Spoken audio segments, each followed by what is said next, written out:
Hi hello everyone, నేను మీ Sriram. Welcome to my channel the topic. ఏంటి ఈరోజు కిచెన్లో కనిపిస్తుంది అనుకుంటున్నారా? ఈరోజు కొంచెం వెరైటీగా మీ ముందు వద్దాం అనుకుంటున్నాను. ఆరోగ్యం మహాభాగ్యం అన్నారు కదండి, అందుకని ఈరోజు కిచెన్లోనే మన ప్రోగ్రాం. ముందుగా ఏంటంటే మీ అందరికీ తెలుసు నలభీమ పాకం అంటారు. తర్వాత మెయిన్ స్టార్ హోటల్ అన్నిటిలోనూ కూడా ఫుడ్ అంతా ప్రిపేర్ చేసేది చెఫ్స్ ఎక్కువగా జెంట్సే చేస్తారు అందరూ, మీకు తెలుసు అదంతా. కాబట్టి కొద్దిగా దృష్టి పెడితే మగవాళ్ళు కూడా బాగా టేస్టీగా ఫుడ్ చేయగలరని మీకు ఇప్పుడు నేను చూపిస్తానే ఎలాగ చేస్తారు. నార్మల్గా మనం ఫ్యామిలీ తోటి మంత్లీ ఒక 2 to 3 టైమ్స్ అయినా సరే అందరూ కూడా హోటల్లోకి వెళ్ళి మనం ఫుడ్ తీసుకోవడం అనేది జరుగుతూ ఉంటుంది. జాబ్ పరంగా ఏంటంటే చాలామంది అవుట్ సైడ్ స్టేట్స్కి వెళ్ళడం, ఎక్కువ క్యాంపుల్లో ఉండడం కూడా జరుగుతూ ఉంటుంది. అందువల్ల ఏంటంటే మనం ఎక్కువ హోటల్ ఫుడ్ మీద డిపెండ్ అయి ఉంటాం. కానీ ఈ హోటల్ ఫుడ్ మీద డిపెండ్ అవ్వడం అంటే వాళ్ళు వాడే ఆయిల్లో సరైన ఆయిల్ వాడకపోతే మనకి చాలా రకమైన డిసీజెస్ వచ్చే అవకాశం ఉంటుంది. ఏంటంటే మనకి సపోజ్ మనం క్యాన్సరే తీసుకున్నట్లయితే మనం సిగరెట్ కాలిస్తేనే రావాలి, లేకపోతే మందు తాగితేనే రావాలని లేదు. నార్మల్గా ఫుడ్ హ్యాబిట్స్ కరెక్ట్గా లేకపోయినా జెనెటిక్ పరంగా కూడా క్యాన్సర్ వచ్చే అవకాశం ఉంటుంది. అలాగే నేను ఒకసారి అహ్మదాబాదు, బాంబే ఎక్కువ తిరిగినప్పుడు ఏంటంటే నేను కూడా ఒకసారి అలాగే ఈ క్యాన్సర్కి ఎఫెక్ట్ అవ్వడం జరిగింది ఒక 3 years బ్యాక్ని. అప్పటి నుంచి ఏంటంటే నా ఆరోగ్య విషయంలో, అంటే నేను తీసుకునే ఫుడ్ విషయంలో అప్పటి నుంచి చాలా కేర్ తీసుకుంటున్నాను. ఇదేంటంటే నేను ఇనీషియల్ స్టేజ్లో గుర్తించడం వల్ల నాకు తొందరగా నేను రికవర్ అవ్వగలిగాను. అసలు ఇలాంటి డిసీజెస్ని మనం ఇనీషియల్ స్టేజ్లో ఎలా గుర్తించాలి అనేది నేను క్యాన్సర్ గురించి సెపరేట్గా ఒక వీడియో చేస్తాను. అప్పుడు మనం డీటెయిల్గా దాని గురించి మాట్లాడుకుందాం. కాబట్టి ఏంటంటే మనం ఇలాగా చాలా వ్యాధుల నుంచి మనల్ని మనం సంరక్షించుకోవడానికి మనకి మెయిన్ ఆరోగ్యవంతమైన ఆహారాన్ని తీసుకోవడం అన్నమాట. అందులో భాగంగానే ఈరోజు నేను మీకు ఈ బ్రౌన్ రైస్తో జీరా రైస్ అనేదాన్ని తయారు చేసి మీకు నేను చూపిస్తాను. ఇది చాలా సింపుల్గా అయిపోయే ఐటము. ఇప్పుడు మనం అది ఎలా తయారు చేయాలనేది మనం చూద్దాం. ఈరోజు నేను చేయబోయే ఫుడ్ ఐటము బ్రౌన్ రైస్తో జీరా రైస్. చాలా ఈజీగా అయిపోతుంది ఈ ఐటెం చేయడానికి. ఇంకోటి ఏంటంటే బ్రౌన్ రైస్ ఎందుకు సెలెక్ట్ చేసుకున్నానంటే బ్రౌన్ రైస్ ఆరోగ్యపరంగా చాలా మంచిది. ఏంటంటే మన బాడీలో ఉండే కొలెస్ట్రాల్ని చాలా తగ్గిస్తుంది. నెక్స్ట్ బ్లడ్ లెవెల్స్ క్లాట్ అవ్వకుండా కాపాడుతుంది. మన శరీరంలో ఉన్న వేస్ట్ని అంతటినీ కూడా బయటికి పంపించేస్తుంది. ఇది మెయిన్ ఏంటంటే క్యాన్సర్కి చాలా ఉపయోగం అన్నమాట ఈ బ్రౌన్ రైస్. అందువల్ల ఈరోజు నేను బ్రౌన్ రైస్తో జీరా రైస్ అని ఒక మనకి ఆరోగ్యవంతమైన ఫుడ్తో మీ ముందుకు ఈరోజు నేను వస్తున్నాను. మనం ఈ బ్రౌన్ రైస్తో జీరా రైస్ చేసుకోవడానికి ముందుగా ఒక 2 గ్లాసులు బ్రౌన్ రైస్ తీసుకుందాం. ఈ బ్రౌన్ రైస్తో పాటు ఒక 2 స్పూన్లు మనం జీలకర్ర తీసుకుందాం. ఈ జీలకర్రతో పాటుగా మనం ఒక కప్పుడు జీడిపప్పు తీసుకుందాం, కాజు తీసుకుందాం. దీంతోపాటు మనం ఒక 3 మిరపకాయలు, కొంచెం అల్లం, కొద్దిగా కరివేపాకు, కొద్దిగా కొత్తిమీర, ఇవన్నీ ఇది తయారు చేయడానికి మనకు కావాల్సిన పదార్థాలు.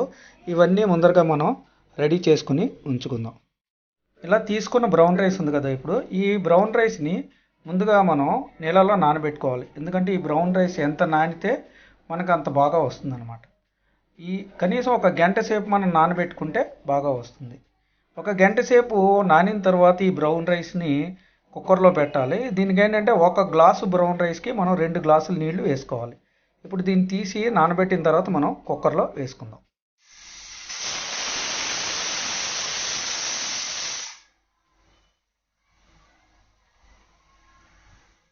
ముందుగా మనం స్టవ్ వెలిగించుకుందాం. తర్వాత మనం ఒక పాన్ని దీని మీద పెట్టుకుందాం.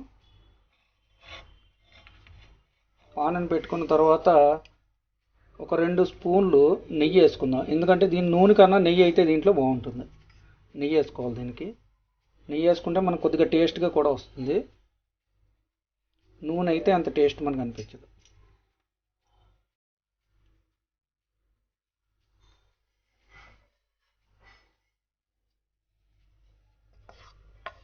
ఇప్పుడు కొద్దిగా మనం పాన్లో దీన్ని ఇలా జరుపుకున్నాం.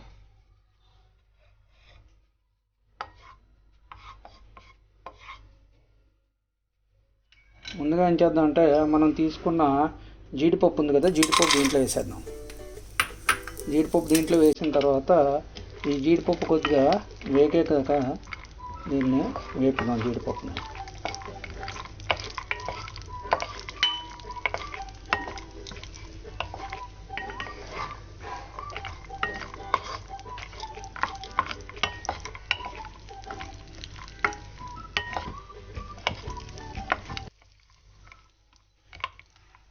జీడిపప్పు బాగా వేగకూడదు, కొంచెం వేగాలి.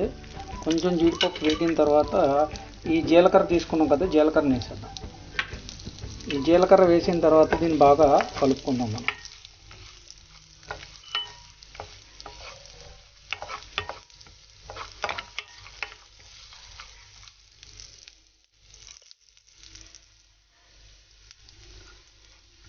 తర్వాత ముందుగా మనం తీసుకున్న ఈ పచ్చిమిరపకాయలు, ఈ కరివేపాకు, మనకి ఈ అల్లం ఉంది కదా, ఈ అల్లం దీంట్లో వేసేద్దాం. వేసిన తర్వాత దీన్ని బాగా వేయిద్దాం.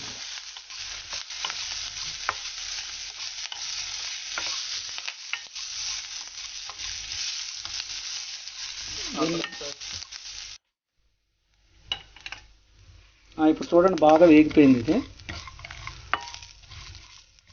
బాగా వేగిన తర్వాత ముందరగా మనం బ్రౌన్ రైస్ చేసి పెట్టుకున్నాం కదా, ఈ బ్రౌన్ రైస్ ఇది బాగా ఉడికింది. ఇప్పుడు ఈ బ్రౌన్ రైస్ని దీంట్లో వేసేసుకుందాం.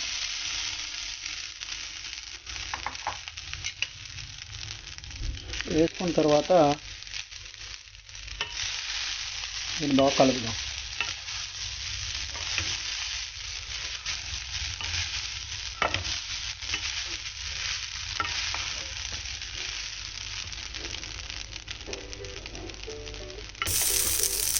మనకి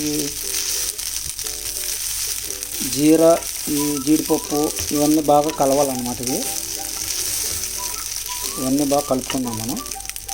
కలుపుకున్న తర్వాత ఇప్పుడు మనకి పొడి పొడిగా మనం ఫస్ట్ని ఇదిగో నానబెట్టుకున్నాం కదా, ఈ నానబెట్టుకోవడం వల్ల మనకి పొడిగా వస్తుంది అన్నమాట. కొంచెం దీంట్లో మనకు కావాల్సినంత సాల్ట్ వేసుకుందాం.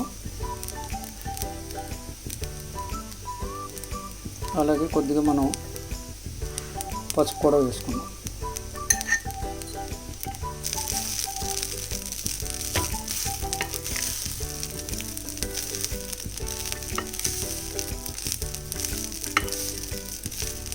ఇది చాలా ఆరోగ్యం అన్నమాట.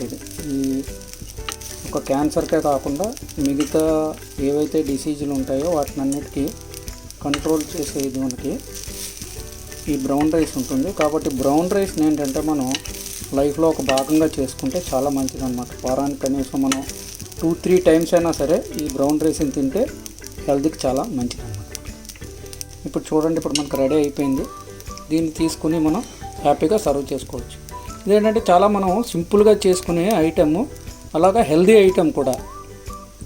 ఎందుకంటే దీనికి మనకి పెద్దగా ఆయిల్ అవసరం ఉండదు, మిగతా అన్హెల్దీది ఏమి పెద్దగా మనకి ఉండదు. కాబట్టి మనం ఇది ఎప్పుడైనా సరే చేసుకోవచ్చు. అంటే మనం మార్నింగ్ బ్రేక్ఫాస్ట్ అయినా చేసుకోవచ్చు, లంచ్గా అయినా చేసుకోవచ్చు, తర్వాత డిన్నర్లో ఒక పార్ట్గా అయినా చేసుకోవచ్చు. ఇది ఇలా చేసుకుంటే చాలా మంచిది అనమాట బ్రౌన్ రైస్. చూడండి, ఇప్పుడు టేస్ట్ చేద్దాం ఎలాగొచ్చింది బ్రౌన్ రైస్. ఇప్పుడు చూసారు కదా, మనకి బ్రౌన్ రైస్తో జీరా రైస్ రెడీ అన్నమాట. అలా పచ్చిమిరపకాయలు, జీడిపప్పు అలా చూస్తూ ఉంటే చాలా నోరు ఊరుతుంది అనమాట మనకి తినడానికి. దీనికి కొంచెం మనం కొత్తిమీర వేసి గార్నిష్ చేసుకుంటే లాస్ట్ని చూడడానికి బాగుంటుంది. ఇది చాలా ఆరోగ్యవంతమైన ఫుడ్ అన్నమాట మనకి. ఇలా ఒక డిఫరెంట్ కాన్సెప్ట్ ఈరోజు నేను మీ ముందుకు వచ్చాను. మీ అందరికీ నచ్చిందని అనుకుంటున్నాను. ఈ వీడియో కానీ మీకు నచ్చినట్లయితే లైక్ చేయండి, కామెంట్ చేయండి. మీ స్నేహితులతోటి, కుటుంబ సభ్యులతోటి ఈ వీడియోని మీరు పంచుకోండి. మా ఛానల్ని సబ్స్క్రైబ్ చేయడం మాత్రం మర్చిపోకండి. ఇట్లు మీ శ్రీరామ్.